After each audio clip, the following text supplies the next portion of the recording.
Hello everyone, welcome to my channel online GS by Diwakar. इस video में हम लोग पीजीटी लेक्चर नंबर 6 देखेंगे, जिसमें हम लोग कार्ल शावर के बारे में जानेंगे। Carlo shower. ठीक, अब तक आपने 5 लेक्चर कंप्लीट कर लिया, जिसमें आपने देखा हिटनर के बारे में, रिटर के बारे में, रडजल के बारे में, हमबोल्ट के बारे में। ठीक, और लास्ट जो 5वां लेक्चर था वो ब्लांस का था। यानी आपने जर्मन ज्योग्राफी के बारे में थोड़ा सा इंट्रो ले लिया, फ्रेंच स्कूल ऑफ ज्योग्राफी में देख लिया। अब यहाँ पे अमेरिकन स्कूल ऑफ ज्योग्राफी के बारे में आप देख रहे हैं। यहाँ पे कार्लो शावर एक ज्योग्राफर हैं जो अमेरिकन स्कूल ऑफ ज्योग्राफी से रिलेटेड है। ठीक, इनके बारे में यहाँ पे देखिए, ये बर्कले स्कूल ऑफ ज्योग्राफी से संबंधित थे। ये प्रश्न आपका कई बार पूछा गया कि बर्कले स्कूल ऑफ ज्योग्राफी से संबंधित हैं, दे देता है उसमें ऑप्शन बना के। तो याद रखिएगा, जो बर्कले स्कूल ऑफ ज्योग्राफी है ये अमेरिकन स्कूल ऑफ ज्योग्राफी का एक पार्ट है। जैसे मान लीजिए आप इंडियन स्कूल ऑफ ज्योग्राफी देखते हैं, यानी भारत का जो भूगोल है उसके स्कूल्स की बात करें तो वहाँ पे अलग अलग जगह, जैसे पंजाब का हो गया, या अलीगढ़ मुस्लिम लीग यूनिवर्सिटी का हो गया, BHU का हो गया, इलाहाबाद विश्वविद्यालय का हो गया। तो यहाँ पे क्या करेंगे, इसी तरह से आपका ये बर्कले स्कूल है, बर्कले संप्रदाय है। ठीक, तो ये कैलिफोर्निया यूनिवर्सिटी है, वहीं पे बर्कले से भी ये जुड़े थे, यानी बर्कले स्कूल ऑफ ज्योग्राफी से जुड़े थे, जो अमेरिकन स्कूल ऑफ ज्योग्राफी का ही एक पार्ट माना जाता है। तो ऑप्शन में आपको ये दिएगा कि निम्न में से कौन से ज्योग्राफर स्कूल ऑफ बर्कले संप्रदाय से संबंधित थे या नहीं थे, तो आप इसको याद रखिएगा। ठीक, थोड़ा सा हम लोग इनके जीवन परिचय के बारे में देखते हैं, कब जन्म हुआ, उनका योगदान भूगोल में क्या क्या रहा, और इनकी कुछ रचनाएं देख लेते हैं। साथ ही साथ महत्वपूर्ण तथ्य जो आपकी परीक्षाओं के दृष्टिकोण से बहुत ही इम्पोर्टेंट है। ठीक, तो चलिए यहाँ से देखते हैं हम लोग। इनका जो जन्म हुआ था ये USA, यानी कि America, United state of America. ठीक, वहाँ का एक राज्य है मिसौरी। मिसौरी के वारेंटन नगर में हुआ था। कब? 1889 में। ठीक, इनकी मृत्यु 1975 में हुई थी। जो कार्ल शावर थे ये नियतिवादी नहीं थे। जो वातावरण नियतिवादी रडजल और सैंपल का जो नियतिवाद था, यानी जो डिटर्मिनिज्म था, उससे संबंधित नहीं थे, यानी उसको इन्होंने एक्सेप्ट नहीं किया था।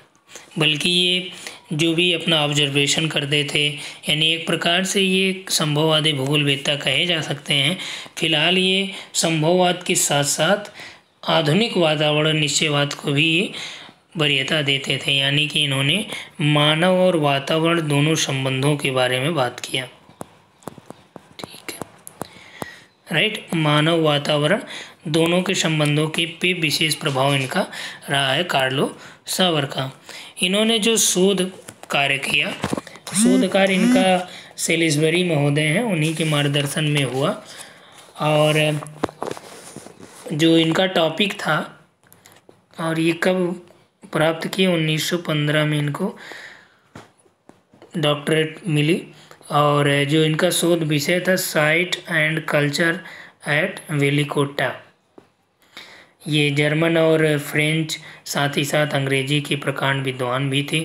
भूगोल के अतिरिक्त ये एंथ्रोपोलॉजी, सोशियोलॉजी और बायोलॉजी में इनका विशेष रुचि रहा। साथ ही साथ ये शास्त्रों के भी विद्वान थे, विभिन्न शास्त्रों के भी विद्वान थे, उसमें इनकी रुचि थी। इन्होंने व्यवहारिक भूगोल पे भी कार्य किया। लैंड इकोनॉमिक सर्वे को भी इन्होंने पूरा किया, यानी भूमि के आर्थिक सर्वेक्षण को भी पूरा किया। यहाँ तक कि इन्होंने भूमि उपयोग संबंधी मानचित्रावली, यानी एटलस की भी रूपरेखा तैयार की, और उसे विभिन्न स्तरीय मानचित्र इन्होंने अपने निर्देशन में बनवाए। इसे कृषि विभाग और कृषि उत्पादकता के बीच जो है एक कड़ी बनी, और इससे इनको काफ़ी ख्याति भी मिली। 1923 में ये बर्कले स्कूल ऑफ ज्योग्राफी, यानी बर्कले में भूगोल के प्रोफेसर बने, विभाग का अध्यक्ष भी बने। यहीं से 1957 में इन्होंने अवकाश ग्रहण किया, यानी इनकी पद समाप्ति हो गई, और इन्होंने जीवन पर्यंत इन्हें प्रोफेसर ऑफ एमेरिटस, यानी राष्ट्रीय मानद की उपाधि प्राप्त हुई। और 1970 तक ये बर्कले में ही रहते थे और उन्हीं के जो बर्कले संप्रदाय था भूगोल का, उसी में इन्होंने विशेष योगदान दिया था। ठीक, इनकी किताबों पे चर्चा कर लें। किताबों पे चर्चा करने से पहले ये जान लीजिए कि इन्होंने क्षेत्रीय विभिन्नता शब्द का यूज किया, यानी एरियल डिफरेंशिएशन, जिसका हार्टसोन ने विस्तृत व्याख्या भी किया था। तो बुक इनकी है द मार्फोलॉजी ऑफ लैंडस्केप, दृश्य भूमि की आकृतियाँ, कल्चरल ज्योग्राफी यानी सांस्कृतिक भूगोल, लैंड एंड लाइफ, स्थल और जीवन, मार्फोलॉजी ऑफ लैंडस्केप यानी कि दृश्य भूमि और आकृतियाँ। तो ये इनका काफ़ी फेमस और चर्चित रहा है अमेरिकी भौगोलिक विचारधारा में। ठीक, मार्फोलॉजी ऑफ लैंडस्केप ये काफ़ी चर्चित रहा है, प्रश्न आपसे यहीं से पूछा गया है। और कल्चरल ज्योग्राफी, प्रश्न ये भी पूछा गया, कल्चरल ज्योग्राफी यानी सांस्कृतिक भूगोल का जनक भी इन्हें कहा जाता है।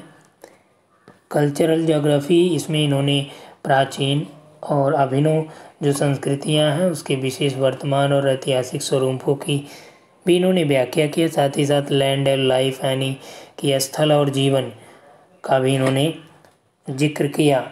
1925 से लेकर 1960 के मध्य इनका ये लेख लिखा गया था, लेकिन इसका प्रकाशन जो है 1963 में लैले नामक विद्वान के निर्देशन में मार्गदर्शन में हुआ। ठीक, इनका जो विशेष योगदान यदि हम लोग बात करें तो जो कार्ल सावर का योगदान था, कृषि के उद्भव, पौधों और पशुओं के विचरण और मूल अमेरिकी जो संप्रदाय यानी रेड इंडियन के विजय के प्रभावों के अध्ययन क्षेत्र पर ही रहा, यानी एरियल डिफरेंशिएशन पे भी इन्होंने विशेष योगदान दिया। साथ ही साथ एग्रीकल्चर ओरिजिन एंड डिस्पर्सल की भी बात इन्होंने की, डिफ्यूज़न की भी बात इन्होंने किया। ठीक, अगला है जैविक विश्व का मानव भूगोल यानी human uses of organic world. जैविक विश्व का मानव भूगोल इन्होंने लिखा। प्रादेशिक भूगोल पर इनके 3 लेख थे जो इन्होंने बाद में मिडलैंड फ्रंटियर नाम से प्रकाशित किया। तो याद रखिएगा, मिडलैंड फ्रंटियर जो है किससे संबंधित है, कार्लो सावर से है। ओजार्क उच्च भूमि, ओजार्क हाईलैंड्स है स्टडी इन अपलैंड ज्योग्राफी। ठीक, उच्च भूमियों के अध्ययन का एक महत्वपूर्ण क्षेत्र ये रहा ओजार्क हाईलैंड यानी ओजार्क उच्च भूमि। ठीक, साथ ही साथ इन्होंने उत्तर पश्चिमी मैक्सिको की जो आदिम जनजातियां थीं, यानी जो वहाँ की उत्तर पश्चिमी मैक्सिको की जो पॉपुलेशन थी, एबोरिजिनल पॉपुलेशन थी, उसके बारे में भी इन्होंने विशेष लेख लिखा। ठीक, 3 पेपर जो इन्होंने पब्लिश किया वो किसमें था, प्रादेशिक भूगोल पर था, जिसे मिडलैंड फ्रंटियर के नाम से जाना गया। महत्वपूर्ण तथ्यों पे नज़र डालें तो उसके पहले हम लोग कुछ इनके बारे में जान लेते हैं कि इन पर विशेष प्रभाव किसका रहा। तो ये जर्मन भूगोलवेत्ताओं के विधि तंत्रों से भी काफ़ी प्रभावित थे, जिसमें ये रेडजिल से भी प्रभावित थे। रिटर को भी इन्होंने पढ़ा। हेटनर का जो क्षेत्रीय वितरण सिद्धांत है उसके आधार पर इन्होंने क्षेत्रीय विभिन्नताओं को भी दिया। ठीक, तो हेटनर के भूगोल से भी ये संबंधित थे। ग्रिफिथ टेलर से भी ये काफ़ी प्रभावित थे। उनका जो नियो डिटर्मिनिज्म है उस पर इनका विशेष प्रभाव था।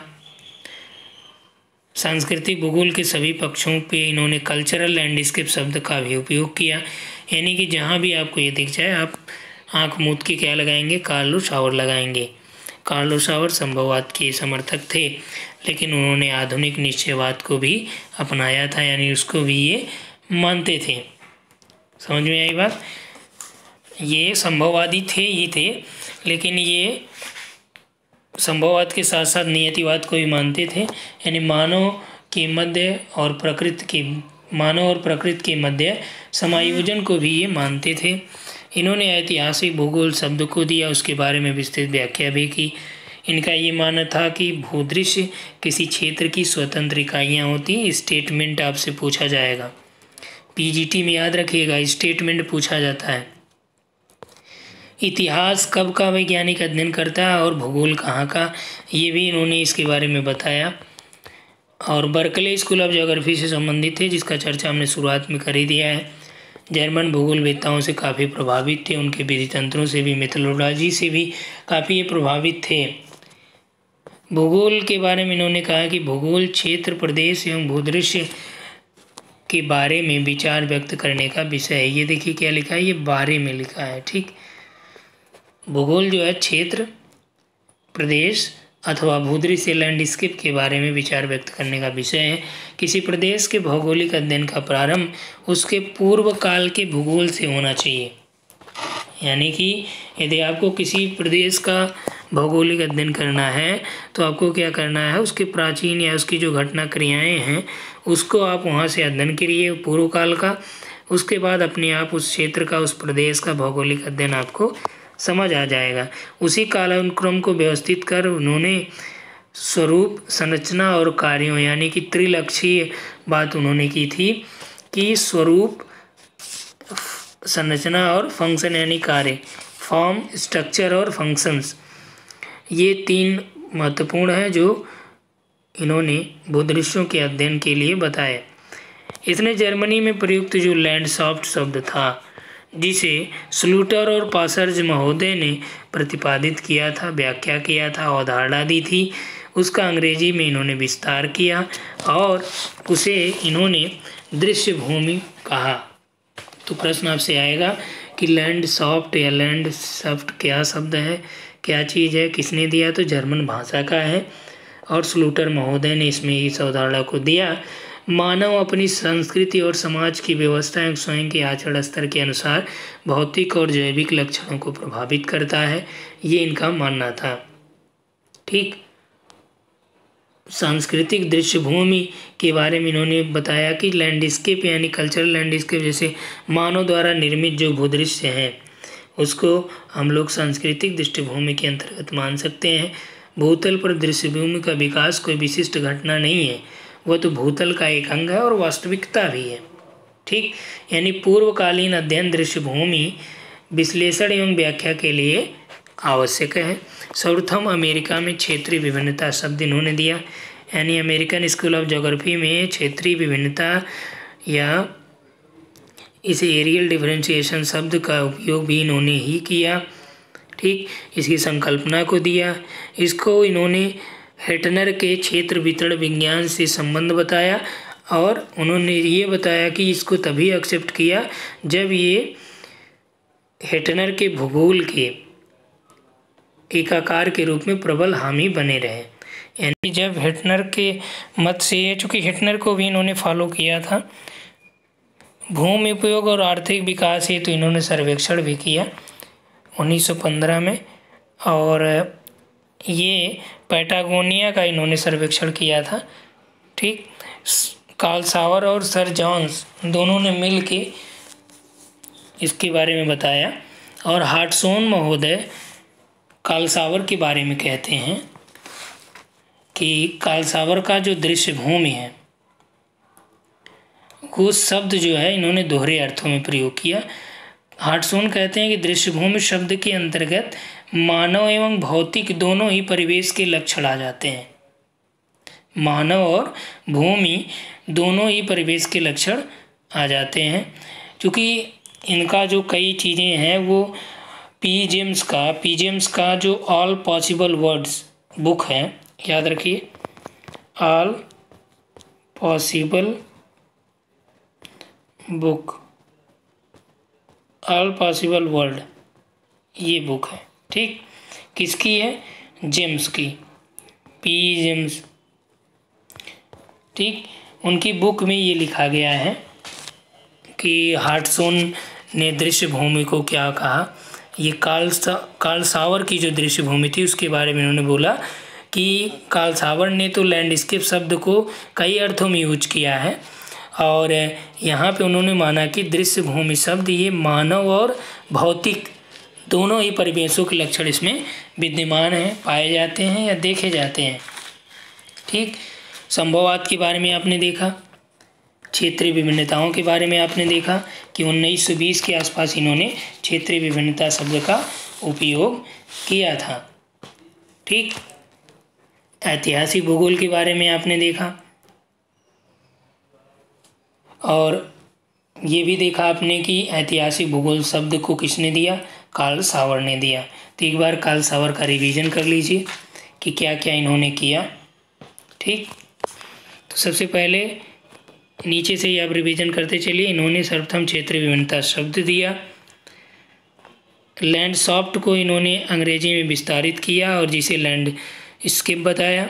3 लक्षण इन्होंने बताया, स्वरूप, संरचना और फंक्शंस। इन्होंने बताया कि भूगोल क्षेत्र, प्रदेश अथवा भूदृश्य के बारे में विचार व्यक्त करता है। बर्कले स्कूल ऑफ ज्योग्राफी से ही संबंधित थे। इतिहास कब का वैज्ञानिक अध्ययन करता है और भूगोल कहाँ का। भूदृश्य क्षेत्र की स्वतंत्र इकाइयाँ हैं। ऐतिहासिक भूगोल शब्द दिया। संभववाद का समर्थक परंतु आधुनिक नियतिवाद का भी समर्थक था। बुक में आपको जो याद रखना है, morphology of landscape, cultural geography, agriculture, origin and dispersal, ये डायरेक्ट लिख के देगा। पूछा भी गया है, प्रीवियस ईयर उठाएंगे वहाँ पे आपको मिलेगा।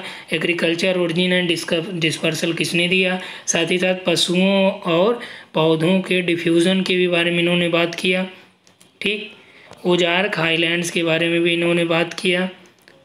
और ये जर्मन, फ्रेंच, ये आपके लिए महत्वपूर्ण नहीं है। ठीक। और इनका ये टाइम पीरियड याद रखिए, कभी कभी क्रम दे देता है तो आगे हम आपको कराएंगे। पहले हम लोग देख रहे हैं कि जो पीजीटी का सिलेबस है उसको कर लेते हैं एक ही यूनिट, फिर आपका अलग जितने भी अदर स्टेट के पीजीटी स्तर के एग्ज़ाम होते हैं उसको वहाँ पे देखेंगे। ठीक। इस वीडियो में इतना ही। Thanks for watching.